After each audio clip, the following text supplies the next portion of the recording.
Good afternoon. Welcome to Business This Week on Independence Television. I am Blessing AG.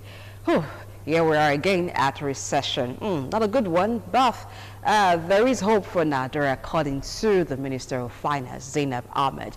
Today on the show, we shall be discussing about how we can find the way back to growth. But that will not be until we brought to you a roundup of business activities for the week. And I will come to you in a bit. Stay tuned.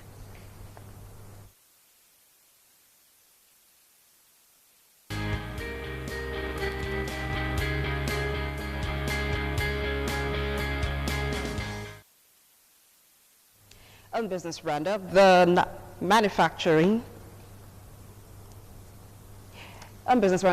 Nigerian National Petroleum Corporation, NNPC, has requested that the organized labor should give it 1 week to consult on the reversal of the increase in pump price of petrol.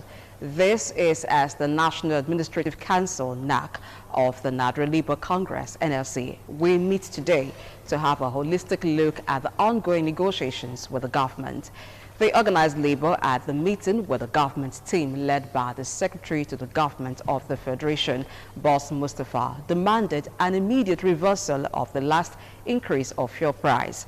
Recall that the organized labor had worked out of the meeting with government representatives last week over the same issue, even though the Minister of Labor and Employment, Senator Chris Ngigi, had said that there was nothing like a walkout at the meeting, but a normal recess. At the resumed meeting on Thursday night, which entered into early hours of Friday, the NNPC requested for 1 week to make consultations on the labor's insistence for the reversal of the new fuel price increment before discussions could continue. It was agreed by both the Labour and government team that the meeting should be adjourned and to resume on December 7. Deputy President of the NLC, Comrade Joe Ajaero, said that it was believed that on December 7, when the parties will continue with the negotiation, the reversal must have been effected. And now to our next story. The federal government is projecting an average of 250,000 barrels per day petroleum product refining capacity through the establishment of modular refineries. A modular refinery is a simplified refinery requiring significantly less capital investment than traditional full-scale refinery facilities. The Minister of State for Petroleum Resources, Temipura Siva, made this known at the inauguration of the 5,000 barrels per day Watersmith modular refinery and a groundbreaking for a 45,000 barrels per day plant in Imo State, expressed its support to modular refiners in a bid to meet government's target of becoming a net importer of petroleum products.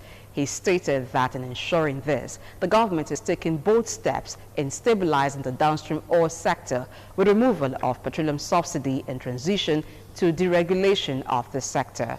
The idea is to free the market for private sector participation and drive competition with better products and better customer services, adding that the establishment of modular refineries was one of the 4 key elements of the President Muhammadu administration's refinery roadmap rolled out in 2018.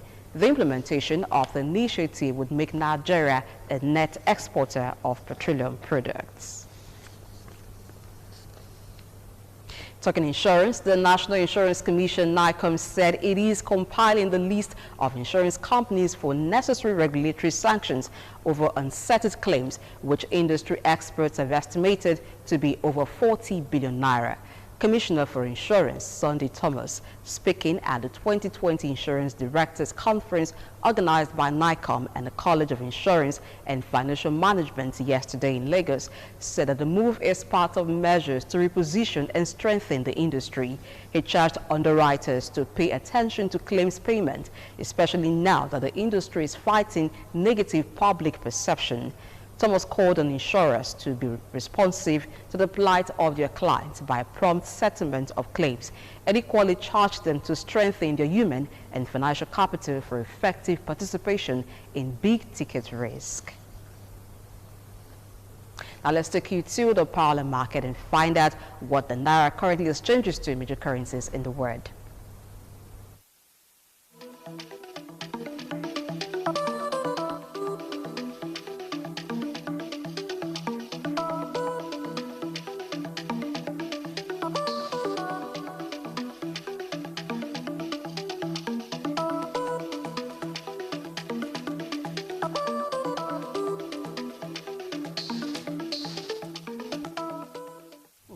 Sadly, the Naira is still not faring well against major currencies in the world. And that's a wrap on Business Roundup. We'll take a break and then it's time to talk business. Please stay tuned.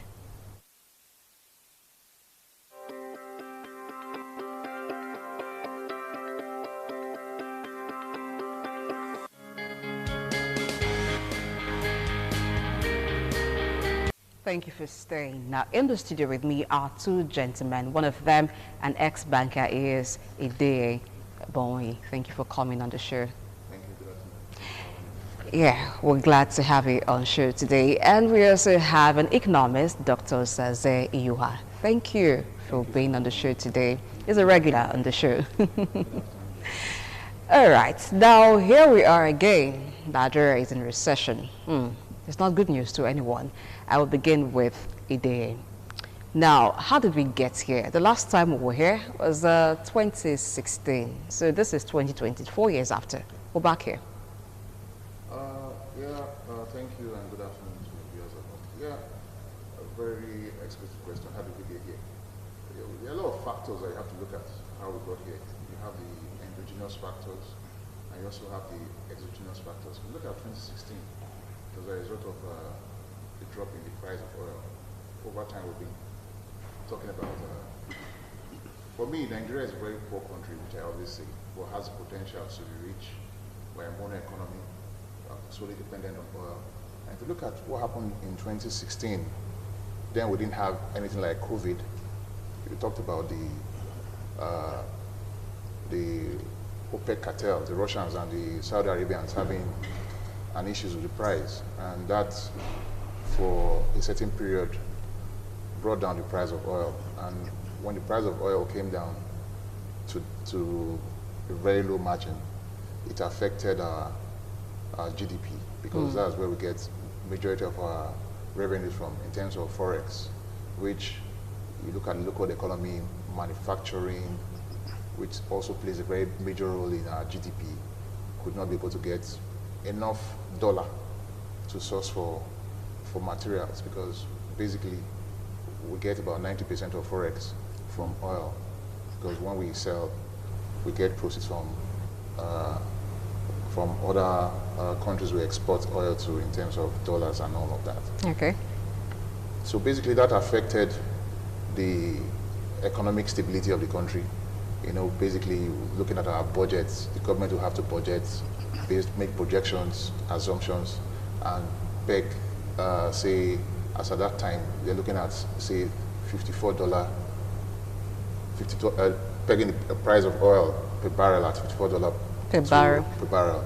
And when it now crashed, it will affect government spending, to affect government revenue, and in turn also affect the endogenous factors like manufacturing industry and all of that, because at that time they will have a short supply of forex, and that will also affect factors of production, which stimulates the macro economy. So it's like a circle. Everything, one thing links to the other. Yeah, it's linked. Okay. That's why most times we talk about diversification of the economy, because we are more of a mono economy. We look at areas, other sectors, talk about services, talk about transportation, talk about agriculture, which we've been clamoring that should be expanded, and a lot of investments should go into that area. Talk about education, talk about technology as well. If you look at the present GDP, you find out that technology and entertainment played a very big role, gave about 90% in terms of revenue to our GDP, Okay. even when we're in recession. So those are areas we need to look at. Okay. Now, before we look at those areas, you just talked about how we got into recession in 2016. Now, this is 2020. Now, again, we're in recession. Dr. Saze, I know the government has given one of the reasons as the COVID-19 pandemic, but is it just about COVID? Yeah, the economic recession that we found ourselves, that's consecutive back-to-back negative growth rates, 2 quarters. Yeah, it has 2016, as my co-discussant talked about, was largely due to crude oil, fall in the crude oil price in international markets. But since then, we have just been on the margin. It has been, I think, 1 point, 0 point. We have just been narrowly in the positive region.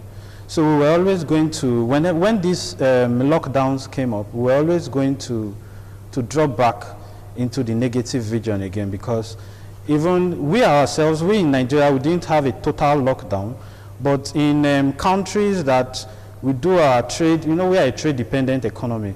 So countries that we carried out our trade with, they were locked down. So oil came down, fell to as low as even $12, $15 per barrel. So we were always going to come to this situation where we find ourselves. And when you check the latest report, by pushing it, the discussion a bit further, when you check the report given by MBS, you see that it's a mixture of good and bad news. Good news in the sense that we were at -6 the last quarter, now we are -3. So we are still... It's a bit of growth. Yeah, it's a bit of growth, still in the negative region. Yeah, but there's some good news also in that in the last quarter you had about 6 sectors contributing to GDP, but now we have about 18 sectors that contributed. So the opening of the economy helped to account for the increase in the number of sectors contributing to GDP. But the bad news is that inflation, our desktop has increased, of course. It was, I think, 28 trillion the last time. It's close to 40 trillion now. The worst news is that inflationary situation has increased, and now we're about 14.75 or so. So that puts us in the region where you call hyperinflation. And you know, so economic recession combined with inflation, it's a terrible situation to be in. That's what we call stagflation in economics. The inflationary situation we find ourselves cannot be unconnected with the exchange rate situation, that the deteriorating exchange rate position of the country, where we are about $460 to the naira. I know we are an import-dependent economy, so most of the producers who source our products, who go abroad to get import items, they are relying most likely on forex. And CBN has told most of them, go and source your forex, because they are rationing it, they are giving to NNPC and just a few corporations.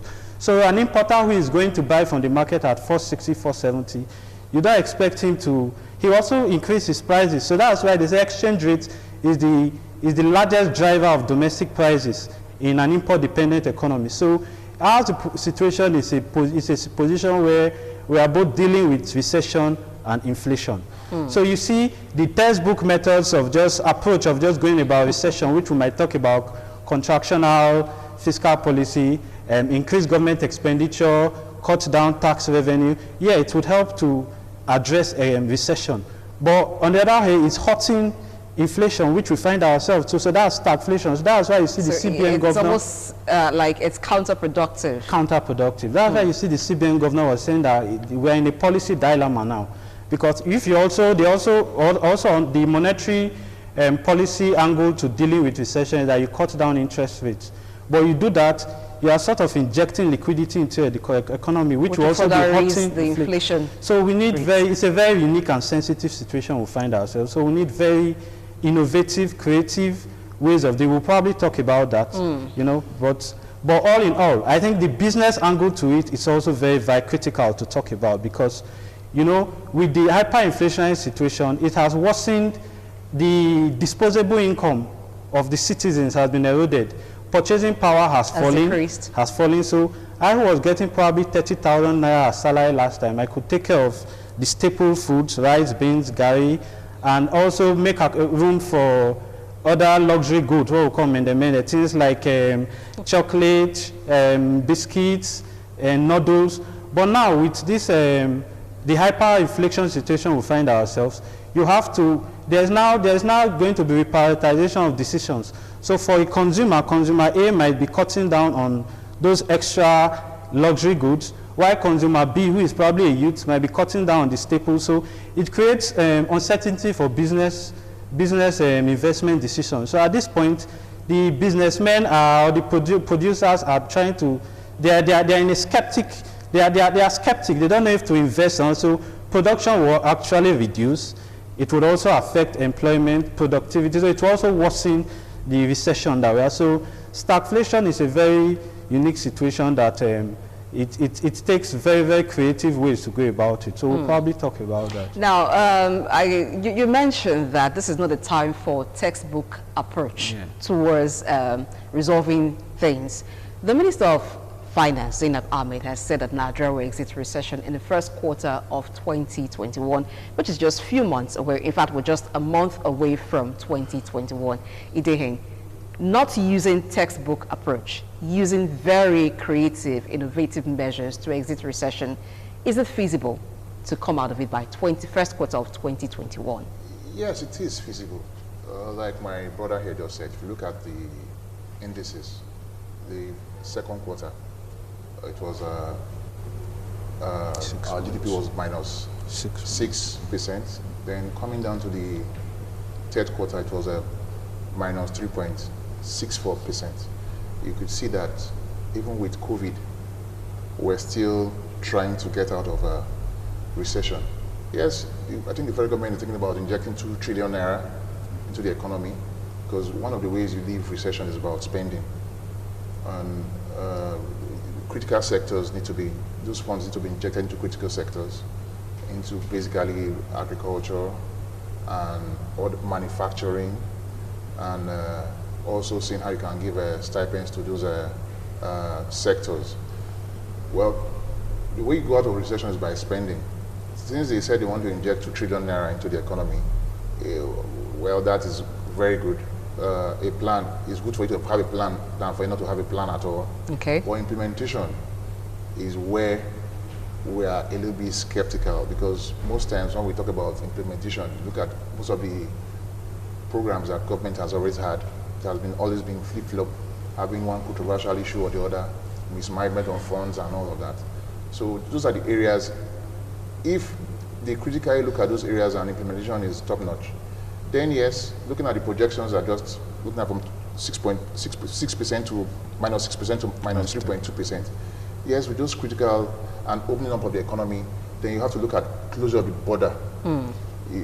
When I talked about endogenous factors and exogenous factors, like you actually mentioned, the oil plays a major role, but there's also some endogenous factors that we have to look at critically. Even before COVID, we had security issues. If you look at the price of tomato, for example, in the market today, it has gone up. Yes, before COVID, it went up. Why? Because of security. You find out that these farmers who produce these products up north, they go through processes of kidnapping, banditry, so it becomes very difficult. They had herdsmen issues. It becomes very difficult for them to go to the farm. Then when COVID now came up, there was a shutdown of the supply chain for a considerable period of time. So it became very difficult for goods to move in and out freely. Most other companies were shut down during that period, and the factors of productions were a little bit stagnated. So that also affected the situation we are today. But looking at it holistically, when I talked about the exogenous factors, you can also look at the fact that, yes, they intend to inject 2 trillion naira into the economy by spending. And if you look at the budget, for example, you find out that the budget, you need to rejig the budget, because presently you look at the percentage of recurrent expenditure and capital expenditure. Okay. Then you now find out that there's little that will be spent on capital expenditure, because most of the budget proposal that we have for 2021 is majorly on recurrent and debt servicing, because our debt as of today is going to about $23 billion. Then you now talk about how do we intend to get funds to fund the budget. Yes, I know government will still borrow. It's not so bad to borrow, but it depends on when you borrow, what you intend to spend it on. Is it going to be on recurrent or capital expenditure? For me, it's more of capital expenditure. It boils down to where I said these problems that we're talking about started not only to this government, started way back. Remember, if you go retrospect, remember when the former Minister of Finance, the coordinating Minister of Finance, talked about us saving. You find out that people in government then, who are also in this government, but though different parties, people like Amici, who was the governor of the, was the chairman of Governors Forum then, spearheaded the other governors and took the federal government to court that there was no way in the constitution that gave the federal government the authority to be saving for the rainy day, that those funds should be split among states and they should share those funds. But Okojiwela, as economists, renowned economists, knew that we needed to create buffers. But today we don't have those buffers. But being that is made, looking at the projection of what that has taken place so far, and with the injection of these funds, then with careful management, well, we might marginally see a reduction gradually. Then looking at what is happening overseas, which we do not have a control over. You look at COVID today, we are hearing about the second wave of COVID, and you see countries would definitely shut down. Okay. And looking at Nigeria as a mono economy, 90% of our revenue is from oil. So once they go on a second shutdown, there's that tendency that our products would not be demanded for as such, which affected us in this present situation because of the shutdown of all those other nations, industrial nations. And it will also affect the price of crude, which would be on a negative effect. Then, as of today, if you look at the budget that we have, the projection of number of barrels that we're going to produce on a daily basis is about 2 million barrels a day. But realistically, it's about 1.67 million barrels a day. So it's running short of, we already have a budget deficit in that regard. So it's a function of how do you get these funds, how do you apply these funds that you intend to inject into the economy by spending. We pray that we don't have monkeys and snakes that would also swallow some of these. Okay, so mismanagement of funds is another thing that we should be looking at. All right, now oil seems to be the major issue here. How much of oil is demanded from Nigeria? What we make from the sales of oil, since we are running a mono economy. Now, this has been a big issue over and over again in Nigeria, and government after government have talked about diversifying the economy. Now we're in recession again. Is it possible for us to look away from oil? And if we look away from oil, so what would we be looking at? And how do we begin?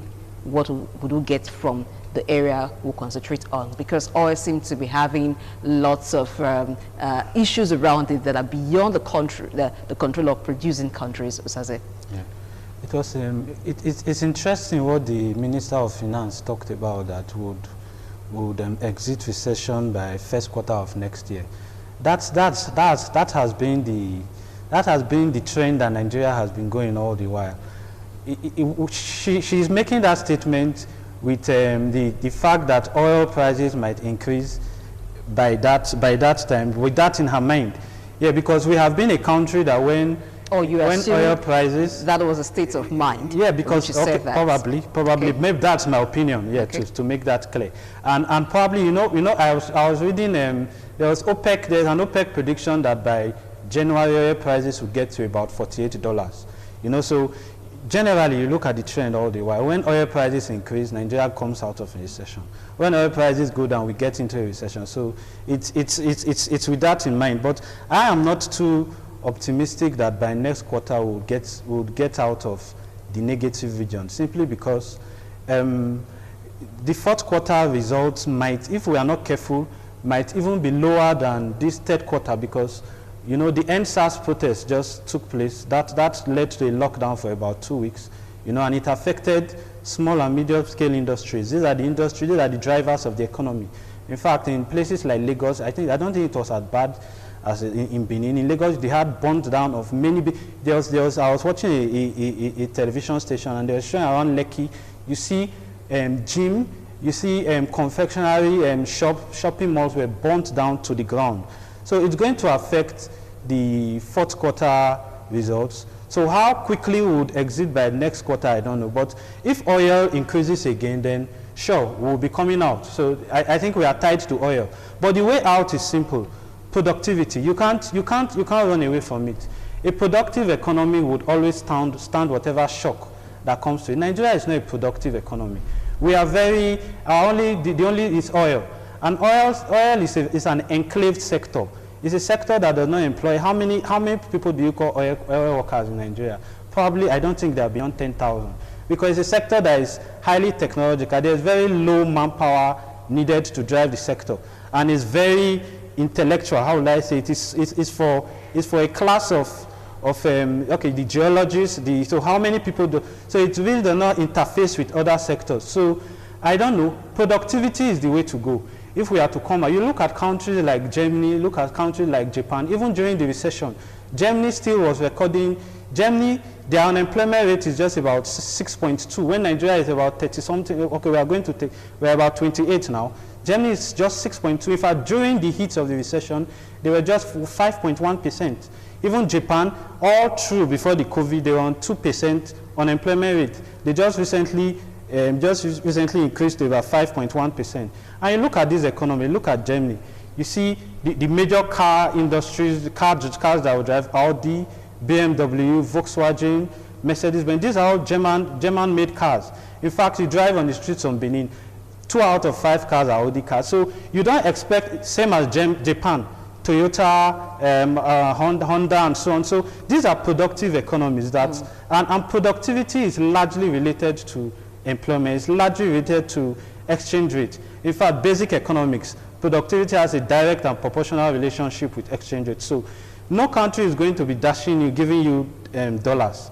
It's what you produce that earns Forex for you. So when we are not producing enough, then there's no how we get Forex. And it's because of the Forex that we don't have, which is short, and we are an import-dependent economy.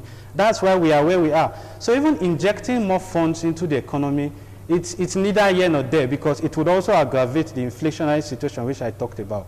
So going forward, I think both monetary policy has been doing its best. It's just about, I think there should be more injection of Forex into the market, make Forex available to importers of the regular items, commodities, so that they can import at prices that they can sell at moderate prices. Why fiscal policy should be geared towards creating enabling environment for producers, so that when the enabling environment, what we are talking about, power, that's the major thing, because you have companies leaving Nigeria, going to Ghana, but they still go there, produce, and bring the commodities to Nigeria to sell, because we still have the largest market. So the government should be looking at creating conducive environment, fix power, fix infrastructure, the infrastructural deficit that we find. Because you have, even if a company goes to locate somewhere outside Benin, because it's hard to find factories in the city center, you go somewhere like Igbobazo or out of town, okay, carrying your goods to Benin is a problem. The trailer might sink on the road, spend 3 days, or might even capsize, and all the goods are lost. So that should be fixed. Then cost of doing business should also be addressed, because you see most producers, they want to send their goods abroad. It spends days at customs. In developed economies, I was talking to my friend who was saying in US, he said to clear his goods, he doesn't need to leave his house. But in Nigeria, you have to deal with multiple agents to get your goods cleared. So how do you get Forex? So as such areas, we should deal with the bureaucracy there that makes it easy for people ease to of doing business. Ease of doing business. That would help to increase productivity. You talked about unemployment. We'll come to that. But first, let's look at converting our assets to economic benefits in order to exit recession. Are there assets that lie fallow that we can convert to economic benefits? Well, recently you can see what there's some assets. But what those assets really amount to? Recently, some governors talked about, the South-South governors talked about privatization of refineries and selling up those assets, federal assets. What does it really amount to? See, basically, for me, we need to take this conversation to another direction. Basically, for Nigeria to move forward as a country, Nigeria has to be restructured. You need the political will to do that. Yes, people might like it. My brother just talked about power, talked about some necessary ingredients that would drive production. We talk about power today. For instance, it's in the legislative list, exclusive list. You have so many items in the exclusive list. But when you restructure, it now gives room for states to woe in investors. For instance, if it is now in the concurrent list, if power is in the concurrent list, you find out that now a state could be able to kind of like win an investor and generate power for its state. But today, that is not happening. Okay, let's take power for instance. For it to generate power, it needs to go to the national grid. Okay. And with that, it's going to be very difficult for you to have investors. Just like, for instance, you talked about the modular refineries, for example. You know, when you have a modular refinery, you can be able to kind of like generate few barrels of oil. But you try to have licenses for that. You see a lot of modular refineries to make up for what we spend in importation of petroleum products, which also eats into our foreign reserves. Then, looking ahead, when you talked about how do we get out of recession, yes, we will definitely get out of recession, but it's going to be in a snail space. What is now the direction of government going forward? Which is a narrative that we must enhance and talk about. If you look at, I was listening to the former president of the US about a week ago when he was campaigning for Joe Biden. He talked about how General Motors would, in the next quarter, when Biden comes in, will produce about 4,000 electric vehicles. Okay. What does moving that away tell from you? fossil fuel. They are moving away from fossil fuel. About 12 years ago, I think I remember when Obama was talking, when he was giving the State of the Union Jack address. That was just like an inaugural speech. He talked about investing more on renewable energy. When I heard that, I knew we were going to have a challenge because as at that time, America was buying about 40% of our crude.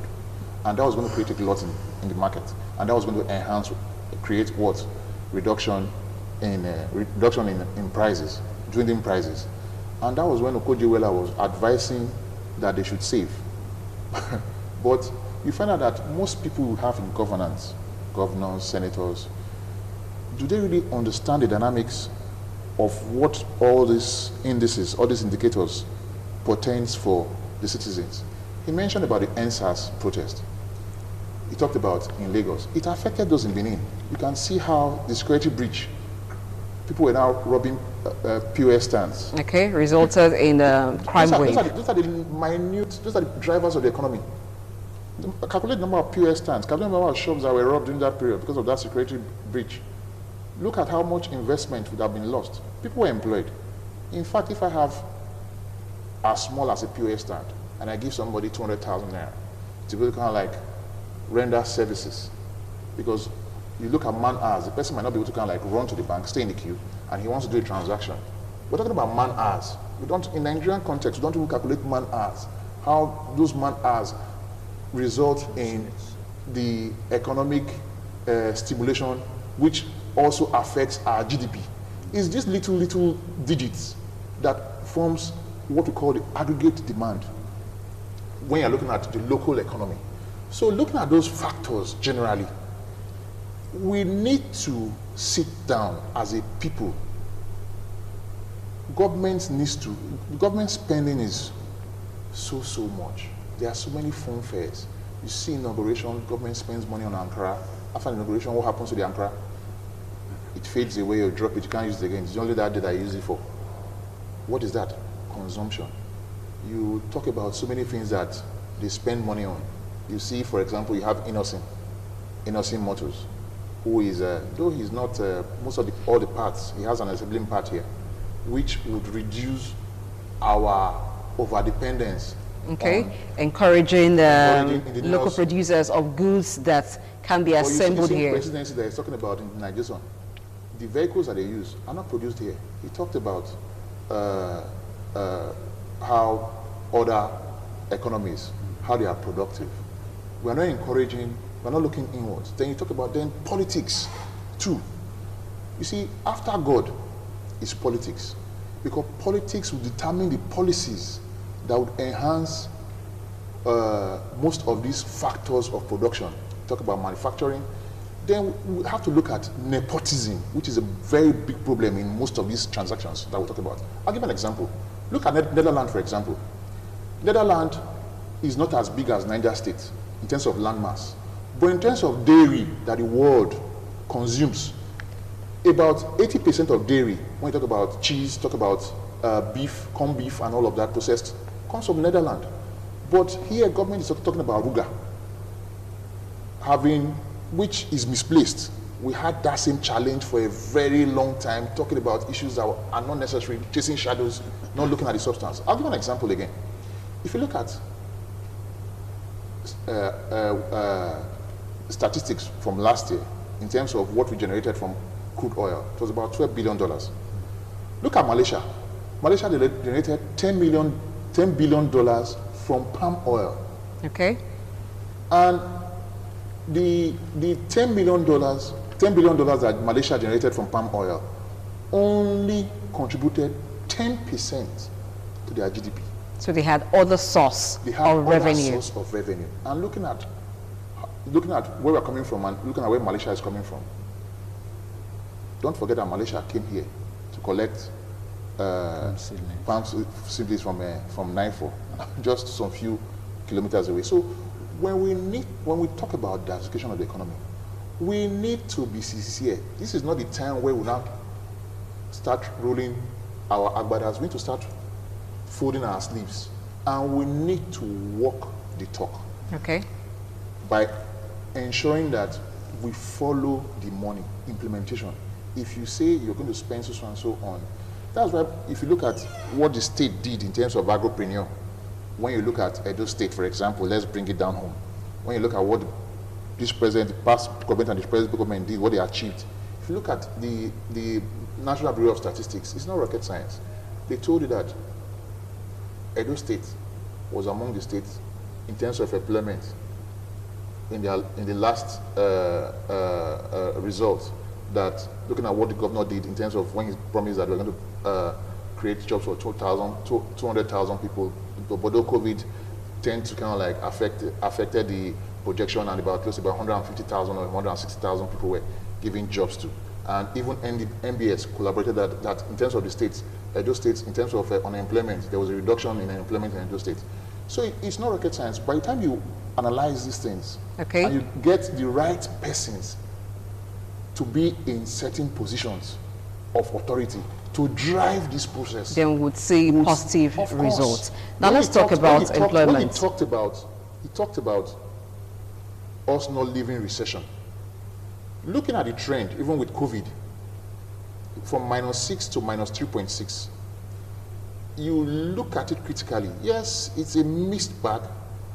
For me, I have a projection that most likely second quarter of 2021. That's when we would exit recession. All, as an economist, it tells ceteris paribus, all things factors being equal, because you cannot really determine the endogenous situations. Nobody knew how this NSAS was going to, even nobody talked about COVID. And as a government, we must begin to look at stress factors when we have plans, when we have a plan. What are the stress factors? What are the unforeseen circumstances? That's why some time ago when I was on set here, I talked about, you see, government, they look at, they bring in historians, they bring in psychologists to be able to kind of like have an input on every plan that they have. Okay, so taking care of every area. Yes. All right. Now, we'll continue with that. But let's quickly go back to addressing unemployment. Now, it has been said that for Nigeria to take care of or reduce unemployment in Nigeria, an average of 20 million jobs per year needs to be created. How can that be done? Is it to be left to governments to create 20 million jobs annually? Or, as some would say, create the enabling environment for people to create jobs by themselves, which is easier and more realistic? Yeah, that's productivity, as I was saying. I can't say it enough. In fact, in economics, productivity is the life wire of any economy. We can't hammer it enough. So government should be, I would think that government should simply encourage productivity. That's the way to go, because you talk about, if you say government should provide 20 million jobs, how do they do it? Are they going to be building new universities now, new hospitals now? Because people have to be working, have to be productive. to get something. Not you don't being give on the handouts. payroll. Yeah, you don't just give handouts, because even in the handouts that we talked about, there's so much corruption that comes into it. Just that we like to, in economics most time we don't talk about the other non-economic factors. But corruption is a very serious matter. We talked about trader money. Even during this COVID period, we talked about palliatives, but the NSAS protest brought everything to the fore that most of these palliatives didn't get to the people. So giving out handouts, which is the 20 million jobs, I don't think that's the way to go. We should be talking about creating enabling environments for production. Foreign direct investment. How would the foreign direct investment come? Forex, in fact, Forex is gotten through three major means: foreign direct investment, foreign portfolio investment, and foreign remittances. Remittances this period generally has reduced because our brothers sending money from abroad, things are also hard for them. So foreign portfolio investment has been running away from the economy. These few investments that are still around are just literally trapped. They are just looking for an escape route to live. Foreign direct investment cannot also come because of the factors we've mentioned: power, infrastructure, deficit. So I think government should just forget about giving handouts, and should just focus on making the environment enabling, making it attractive for production, so that because really when investment comes in, output increases, there's expansion, and when the business expands, it's going to employ people, and people are going to work. Disposable income will increase, aggregate demand increases. This also translates to improved standard of living, GDP increases, and even the inflation is addressed, because what's the major cause of the hyperinflation we are going through now is scarcity of exchange rates, Forex. So by the time you are productive, you have excess of Forex, so you are not relying on foreign remittances or whatever. So I think production is just the way to go. Government should encourage productivity. Okay. Now, having an issue of forex scarcity, is it possible to have more trade with African countries, goods that can be sourced from overseas, where you would need forex to do that, if they can be sourced from neighboring countries? Is it possible that Nigeria at this time have more trade with African countries? Yeah, I'll come to that. Before I answer that question, I think I differ with Sazon. One of the statements he made when he talked about he doesn't support government giving out handouts.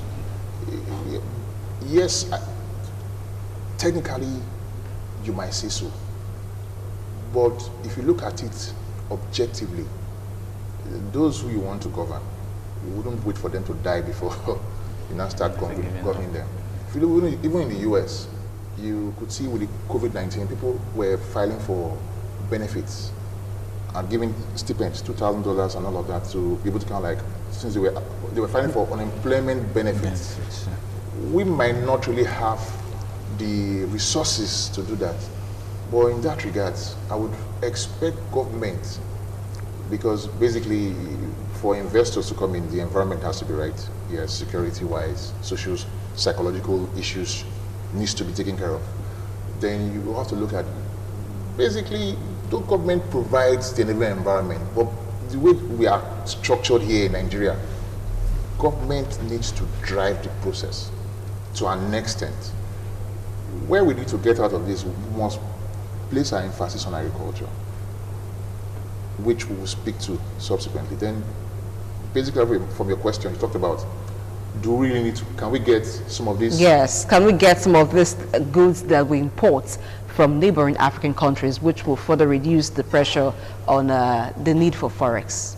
Well, if you look at our major revenue driver, which is oil, if you look at the public space, the media, you've been hearing that the Minister for Petroleum talked about getting our crude to Niger Republic for them to refine, and people, maybe the way he made that statement created a lot of turmoil in the public space when he said we should be happy that we are going to get crude from Niger Republic because they have a refinery and ours is not functional. Yes, it's a welcome development because it will be cheaper in terms refining at which Niger. will also reduce our spending in Forex. But we must also look at the fact that by 2021, God willing, hopefully, the Dangote refinery should be up and running, and that would also put pay to us spending so much in refining petroleum products by importing petroleum products, and also in that regard to also enhance us having to save our foreign reserves, so that could also enhance the manufacturing industries that we're talking about. But looking at that angle, when we talked about Dangote Refinery, which be sort of like a Suko, and the other Budla refineries we also have one in Edo State, which is in concern with the state government and a private investor, which will also come up most likely, maybe hopefully next year, and that will also increase the production of petrol and hence reduce the overbearing influence we have on our foreign reserves. We have to look at a projection of, say, 20, 30, 40 years plan. Okay. I mentioned looking at what is happening all over the world. By last time I was in New York about 12 years ago, and there was this plan for about 4,000 homes in New York to go green, talking about solar. So if you look at what Soludo even said some time ago, he talked about people building filling stations.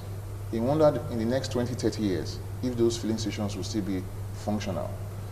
We need to think about having an economy. Well, oil is good as it is now, but we must diversify the economy. There are so many areas that we need to diversify the economy, and we need to be true to ourselves. Look at what has been happening in Zamfara, where they have been mining gold. They've been mining gold in Zamfara, and gold is a solid mineral, which should also add value in terms of revenue to our government, and which also enhance our GDP. But what is happening there?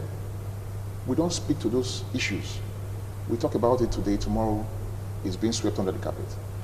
Those are areas, there are areas we must look at. Then for us to get out of this recession, basically, we need to invest more in agriculture. Okay. Then he talked about, for you to invest more in agriculture, there are also some other chains in agriculture, production chains, processing, and all of that, which boils down to what we are clamoring for, restructuring. By the time we restructure this country, all these exogenous factors might not be completely taken care of, but to an extent, we'll have a direction of where we are going to. Okay. Before oil, if you remember, we had the granite pyramid, we had the palm oil, we had the cocoa. So it's possible to sustain on other things aside oil. Okay, well, almost out of time, but on a final note, what should be the short-term goal? Because most of the things we've talked about here as ways to get out of recession and to stay in growth may take quite a while for government to achieve this. But as a short-term measure, while government works on the long-term measure, what should we do? Short-term, exchange rates, I think, should be targeted at, should be given more attention by the CBN. You know, at the last MPC meeting they left, just as I said, they are in a policy dilemma now. You can't advocate contractionary monetary policy, contractionary fiscal policy, expansion. You can't, because both of them work against each other. So I think the CBN is even in a dilemma, because, you know, they left all rates the same, status quo, as at the last meeting. So I think, in my own view, they should be targeting exchange rates. There should be a way to inject more forex into the market. Okay. At least that takes care of, because exchange rate, we are an import-dependent economy. That's what is determining the increased domestic price that we are currently experiencing. Okay. So I think CBN should inject more forex into the market. They should be a little bit dynamic and creative about how to increase forex. I don't think depleting the foreign reserves, the external reserves, is the way to go, but there should also be some injection of forex into the market. That would take care of the rising prices that we are currently experiencing, because importers are buying dollars at 470, so prices are high. So that would take care of inflation. Why the recession we are currently going through is oil determined. Nigeria is an oil dependent economy. Okay. When oil does well, we will come out. The diversification is a hymn that we go through whenever we're in a torrid situation. When oil comes down, we're all singing diversification, diversification. When the oil prices come up again, we forget about diversification and it's all hooray. So I think in the short term, CBN, as I said, should focus on injecting more forex. Then fiscal policy should focus on creating an enabling environment for production. All right, I wish we had more time because it's not all the time. Okay. To conclude, CBN cannot inject more forex. I think what CBN should do, basically, because the forex, they don't even have it because of the dwindling price of oil. What CBN should do is this. You see, look at the loan to deposit ratio. There are so many funds, bank funds, that are held up with the CBN. CBN is now taking the role of commercial banks. I think if you look at the MPRO was still static at 11.5%. You should look at reducing interest rates so that banks could be able to kind of like have interest rate with single digits so that they can be able to kind of like borrow and lend to the manufacturing industry. That could also stimulate the economy. With that, and reduce the dependence on importation. Okay. All right. There is not much time for us here. When you have people like this on sets, you can go on and on and talk about the issues. But it's our hope that once we get out of this, and even before we get out of it, we'll put the talk to work and diversify our economy. Thank you very much, Mr. Dean, for coming on the show. Thank you, Dr. Saze, for being on the show as well. My name is Blessing Aichi. Enjoy your weekend.